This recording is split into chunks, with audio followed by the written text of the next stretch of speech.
what would you like to see the Democratic Party doing differently? Yeah, this is an opportunity for a refresh. And I say that as a proud Democrat. I'm a working class background, combat veteran, proud Democrat, right? And I'm a Democrat because I'm not asking for solutions to all my problems. I don't want government to solve all my problems for me. That's just not where I'm from in my background. In fact, people want and deserve the dignity of doing their own work and solving their own problems. I'm a Democrat because what I want is a level playing field. I don't want the game to be rigged, period. I want a level playing field. I want to be able to work hard and actually have the same chances at success or failure as everybody else. That is the fundamental reason behind my decision to be a Democrat. And so that's number one. And then two is, we just got to be honest, right? Like, we don't get it right all the time, right? We just don't. And there are some things that we have fallen down on, right? In cities, it's too expensive to live in most cities that are governed by Democrats because it's too expensive to build. There's too much regulation. There's 250,000, we're 250,000 housing units short in Colorado because it's really hard and really expensive to get permits and going through the building process in Colorado. And it's the primary driver behind our housing crisis. So we have to recognize that. We have to recognize the fact that we didn't talk about the border enough, right? Yeah, we do need a secure border. There is a humane and dignified way to do that that's actually consistent with our values. But the fact that we didn't even want to talk about it when it was on a lot of voters' minds, including independent and unaffiliated voters, was a mistake, I think. And most people in swing districts would agree with me on that. So there's a lot of things I think we just have to be honest about in order to go forward. And we also need a new generation of leadership. I believe that. And that doesn't necessarily mean age, right? Because I have some older colleagues who are unbelievable, who are tremendous. And I have some younger colleagues that could fill pages in the DSM-5 that have no business being in Congress, right? So it's less age than it is capacity, and whether you have the fire and the vigor and the ability to think differently in the time that we're in right now. Well, let me push back in two ways on that. One is, I wonder if this is a Democratic messaging problem or if this is a media problem. Because in fact, in the last administration, the president and the vice president talked a lot about the border. They talked about solutions for the border. Different members of the Democratic Party did talk about the border and about new legislation that we've needed so badly since at least the 1980s, but it got exactly zero traction, at least in the legacy media. And in addition to that, it strikes me as being a problem that so much of the way that the American people perceive the Democrats is a product of right-wing media. So if you think about the rural areas in which you and I live, talk radio and the Fox News channel, and now to some degree Newsmax, are the ones who are calling the shots on what people think is happening in the United States. And that's not really a Democratic problem so much, I think, as a media problem. And I worry that the Democrats who say, we just have to change our messaging, or we just have to do this, or we just have to do that, are in a way missing the elephant in the room and focusing on behavior they can control rather than on the real problem, which is media disinformation. Too much? No, I don't think I don't think we need to choose behind what, it's a false choice to be like, is it this problem or that problem? It is both. There's no doubt about it, right? We do have a messaging problem, I think.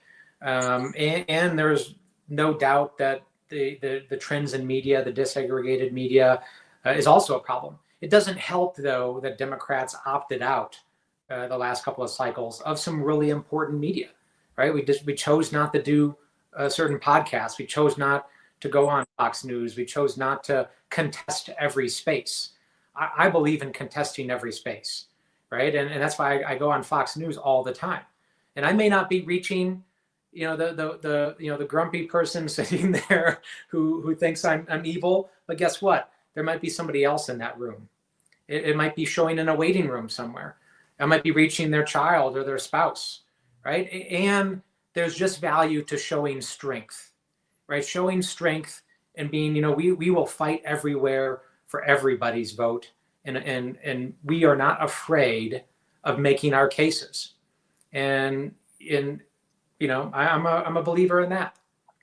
So, what is the message you would like to take forward for the Democratic Party, which I maintain is going to be a very different Democratic Party, not least because the Republican Party has essentially jumped off a cliff, and a lot of people with R's after their names or I's after their names are going to make common cause with people with D's after their names in order Yeah. to reclaim American democracy. It doesn't have to be a final answer, but you did say something very interesting a second ago.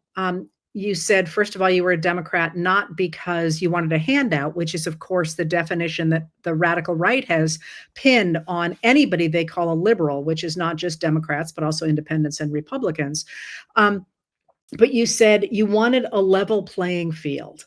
Right. And that's really interesting because that is, it was with a slightly different set of words, exactly what Franklin Delano Roosevelt called for in the Yeah. 30s and what Theodore Roosevelt, the Republican Roosevelt, called for in the early 20th century, and what Abraham Lincoln called for in the 1850s. Yeah. Is that idea, the word I use is fairness. Is Right. that where the Democrats should go or are going?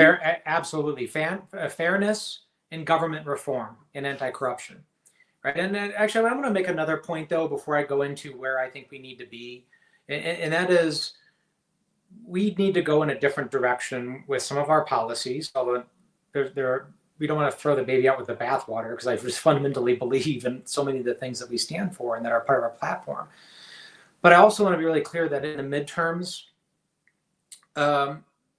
some cohesive democratic message in changing, a bumper sticker or a mantra doesn't win and will not win the midterms, right? When you are flipping a seat, and this is a seat where the voters chose a Republican or chose Donald Trump, right? We have 15 months to do that. And it's going to take us a long time to rebuild our credibility and to rebuild our support in rural America with working class voters. It took us decades to lose that support. It's going to take us longer than 15 months to re-earn it. That is a longer term project. And no Democratic slogan or consistent messaging or no formula is going to flip those seats. What's going to flip those seats are great candidates. That is the single biggest factor to flipping a seat in a tough area, right? Because what those voters are going to do, they're going to go to the ballot box and they're going to say, well, this administration has not delivered for me. Trump has broke most of his promises. He's lied to me. But I still don't really like Democrats. They're still not quite there yet and doing it for me, although I'm open to it. But, this woman, this man, who's a combat veteran, a nurse, a small business owner, the head of the local school board, this person does it for me. And I'm gonna mark my ballot for this candidate.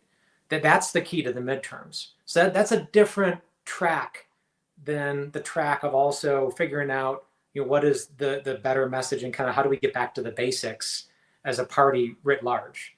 I like that.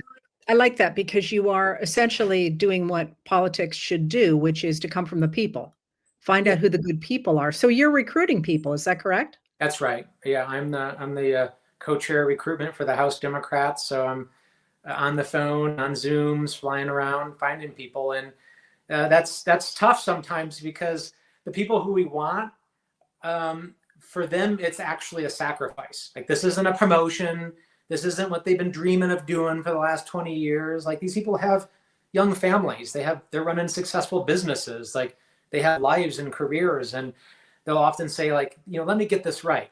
You want me to spend half my time away from my children?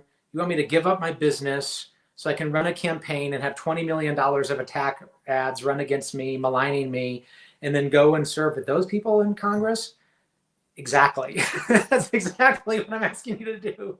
And they're like, an interesting sales pitch. To which I say, yeah, well, guess what? I know you love this country for all of its unfulfilled promise, and nobody chose to be in this moment. We didn't ask for this to be one of the, handful of moments that I can count on one hand that's going to determine the future of this democracy for your children and grandchildren. But here we are.